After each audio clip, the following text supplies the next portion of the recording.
Good morning, have a nice day. आज का period BA first year वालों के लिए समानता के ऊपर हम चर्चा करने जा रहे हैं। लोकशाही की जो 3 मूल्य स्वातंत्र्य, समता, न्याय, इसके बारे में हम चर्चा जब कर रहे हैं तो सेकंड मूल्य जो है समानता का है। और समानता के बारे में जो है तो जिस वक्त हम चर्चा करेंगे उस वक्त जो है तो इक्वलिटी यानी कि जिसे समानता कहते हैं, यही समानता लोकशाही को मजबूत करती है।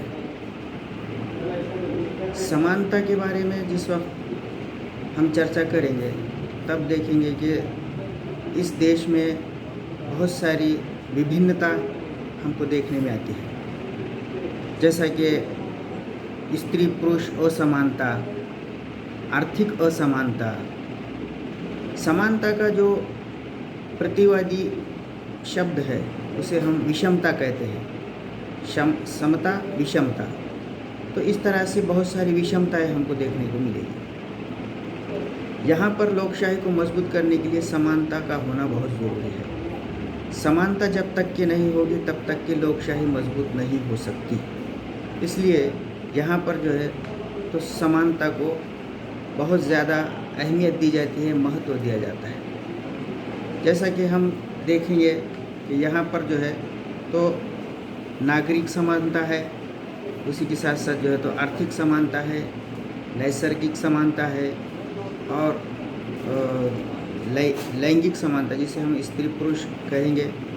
बहुत सारी बातें जो है तो यहाँ पर समानता के प्रति जो है तो हमको देखने में मिलती है। कहा जाता है कि समता ही संकल्पना मूल्याधिष्ठित आहे, याचा अर्थ ती मूल्यनिरपेक्ष नाही। समता समतेसाठी नसते तर समता ही न्यायासाठी असते।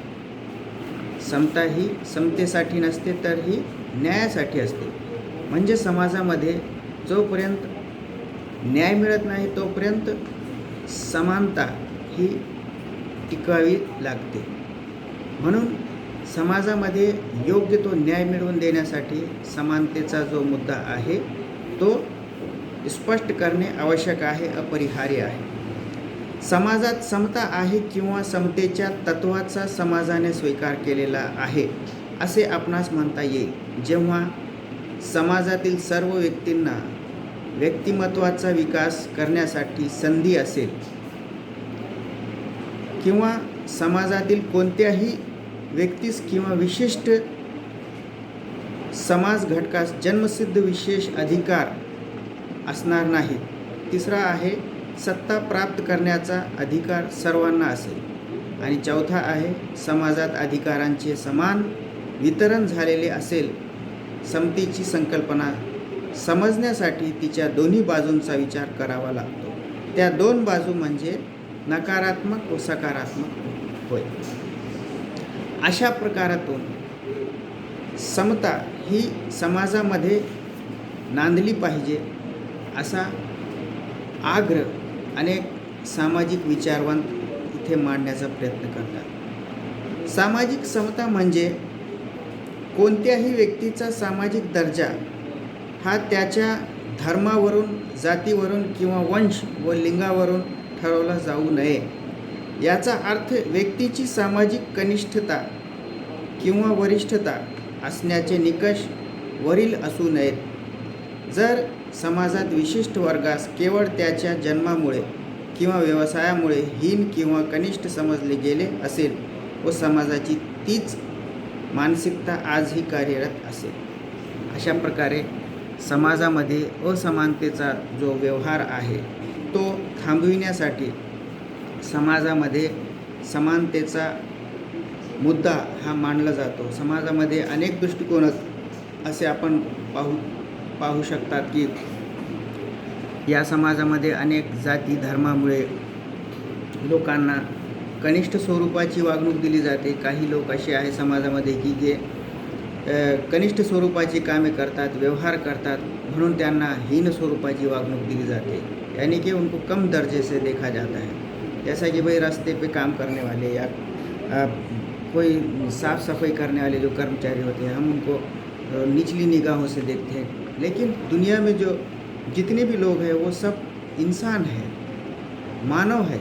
मानवतावाद का जो जो है तो सिद्धांत हमको इसके ऊपर गौर करना चाहिए, मानवतावादी दृष्टिकोण रखना चाहिए, क्योंकि समाज में कोई भी ऊंच और नीच नहीं होता, सब इंसान है, सबके खून का रंग जो है तो लाल होता है। और इस वजह से जो है तो यहाँ पर इनको तुच्छ देखना या हीन वागणूक देना ये गलत समझा गया है। समानता व स्वातंत्र्य हे काय आहे?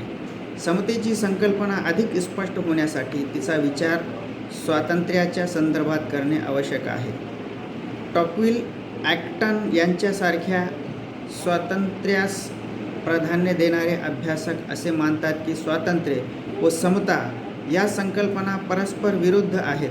त्यांच्या मते समतेचा विचार व्यवहारात आणण्यासाठी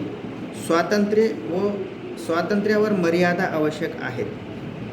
स्वातंत्र्य नष्ट केल्याशिवाय समता निर्माण होऊच शकत नाही।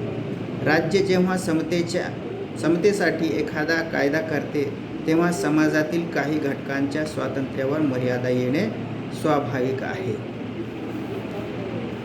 जैसा कि कुछ समाजवादी का कहना है, समाजवादी लोगों का या समाजवादी विचारवंतों का कहना है कि भाई जहाँ पर आज़ादी है, जहाँ तक कि भाई आज़ादी को ख़त्म करेंगे तो समानता जो है तो ज़्यादा प्रगत होगी या बढ़ेगी, ऐसा कुछ भी नहीं है। समानता अलग चीज़ है, स्वातंत्र्य अलग चीज़ है। आज़ादी हर इंसान को मिलनी चाहिए, लेकिन उसके साथ साथ जो है तो असमानता का जो व्यवहार है वो गलत समझा जाता है। इसलिए समाज में समानता का होना बहुत ज़रूरी है। इसी वजह से समाज में जो है तो सुख सुविधा और शांतता जो है तो बनाई जा सकती है।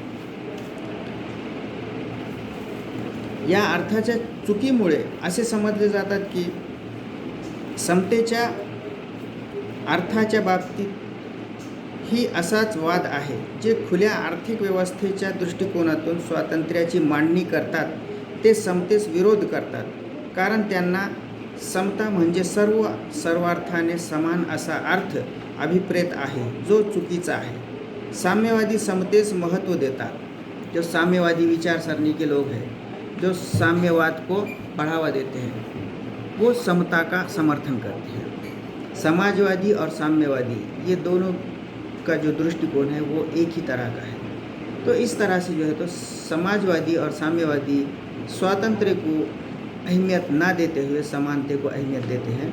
समाज में जब तक कि समानता बनी रहेगी तब तक की जो है तो समाज का विकास होता रहेगा। समाज में असमानता का होना गलत बात समझी जाती है, और इसी वजह से साम्यवाद, जिस तरीके से हम देखते हैं कि भाई ये साम्यवाद की जो संकल्पना है वो मार्क्स ने बताई हुई संकल्पना है। मार्क्स ने जो है तो साम्यवाद के बारे में जो है तो बहुत अच्छी तरह से स्पष्टीकरण किया हुआ है। साम्यवाद में यहाँ पर कोई गरीब नहीं है, कोई अमीर नहीं है, कोई श्रीमंत नाही, कोणीही श्रीमंत नाही, कोणीही गरीब नाही। हे सगळे लोक जे आहेत ते सर्व समान समजले जावे अशा स्वरूपातून किंवा अशा दृष्टिकोनातून कार्ल मार्क्सने आपला साम्यवाद इथे निर्माण करण्याचा प्रयत्न केलेला आहे। उर्वरित भाग जो आहे आपण पुढच्या पिरियडमध्ये बघू। इथे आपण थांबू शकतात। धन्यवाद।